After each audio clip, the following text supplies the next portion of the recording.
first-time candidate takes aim at Oregon's first. I'm Rob Cornilles, and I want to represent all Oregonians living in the 1st Congressional District. Businessman Rob Cornilles is making a bid to unseat six-term Democrat David Wu as part of the Republican game plan to take control of Congress. Tonight on Straight Talk, Cornilles makes his case to represent a district reaching from the Portland suburbs all the way to the coast. From News Channel 8, this is Straight Talk with Laurel Porter.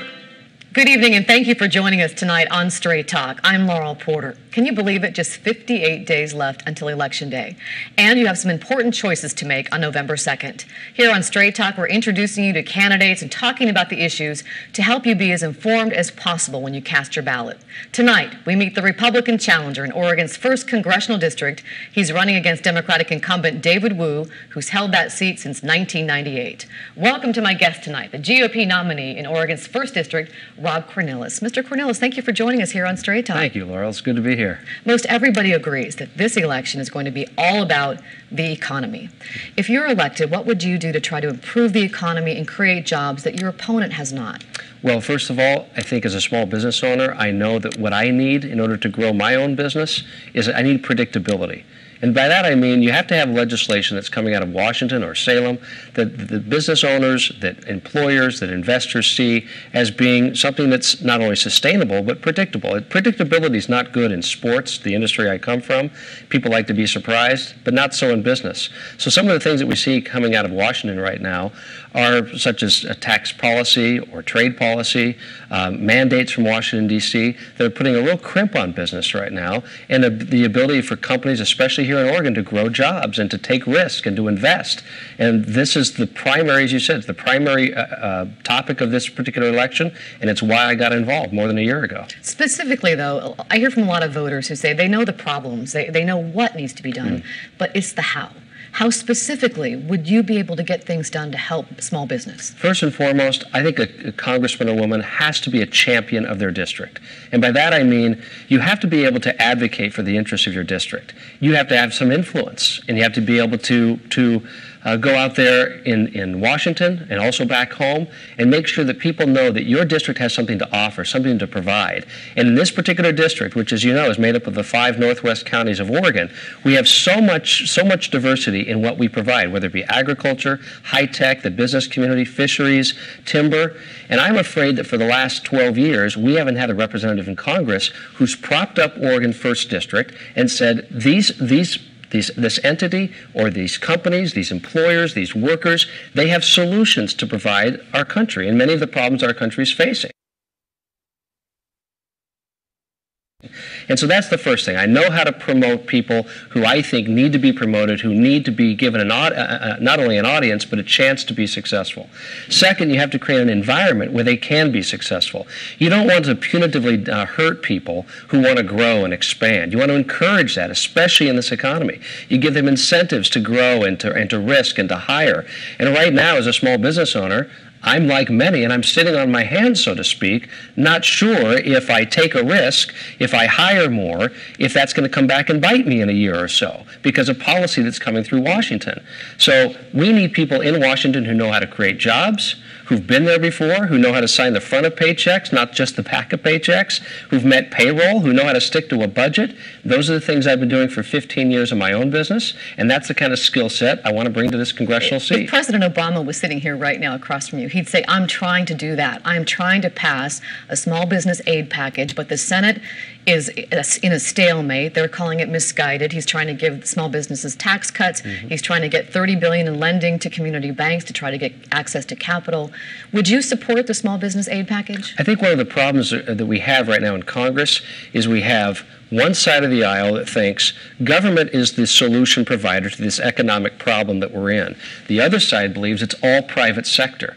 Now, granted, because of my party affiliation and as a small business owner who started a company out of his house 15 years ago, I do believe that the private sector, if left to their own devices, with responsible regulation to watch over them, will provide solutions. But when you take money out of the private sector and you put it all into the government hands, it crimps the ability of the private investor to go out there and do what's necessary to grow the economy. So what do they need from the government? You're saying government should be hands-off, or do they need some help?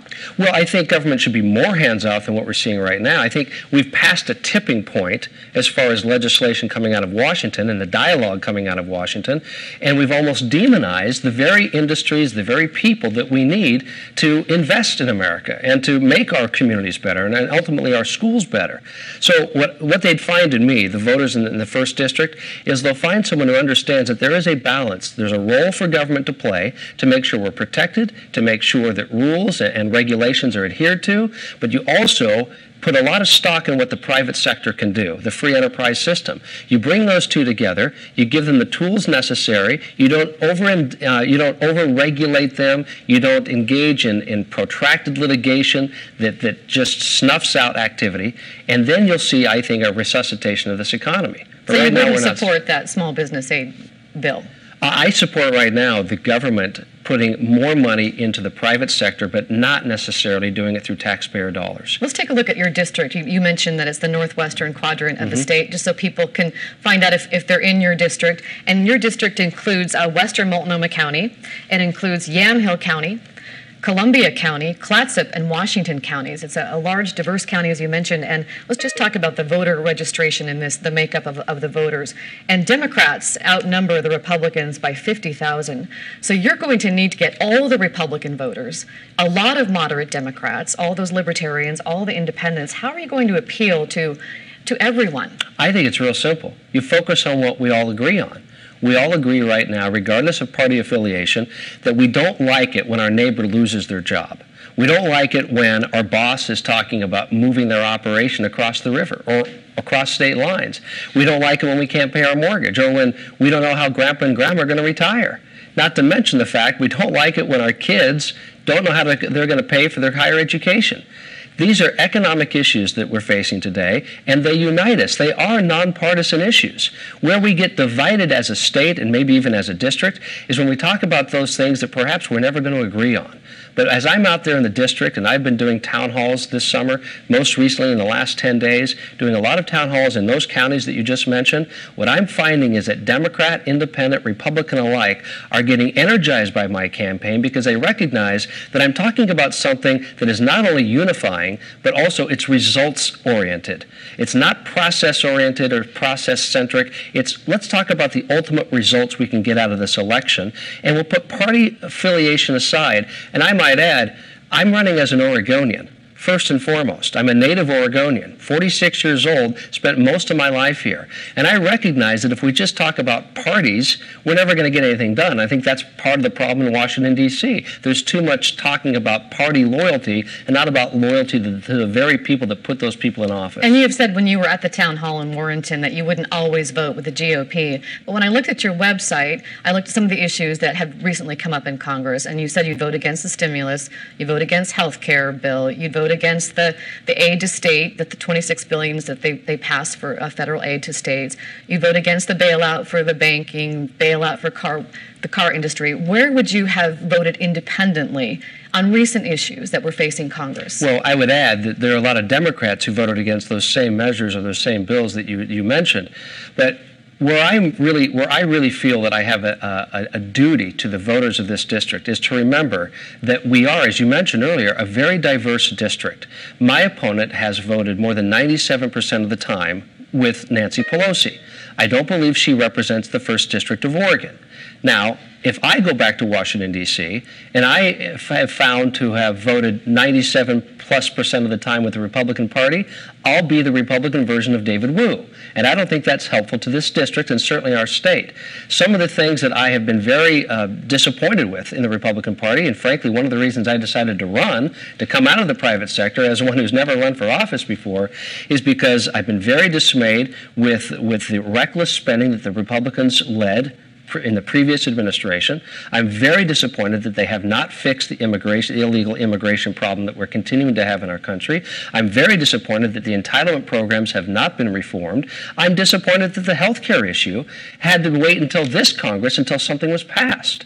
So Republicans have had opportunity. They haven't taken advantage of those opportunities.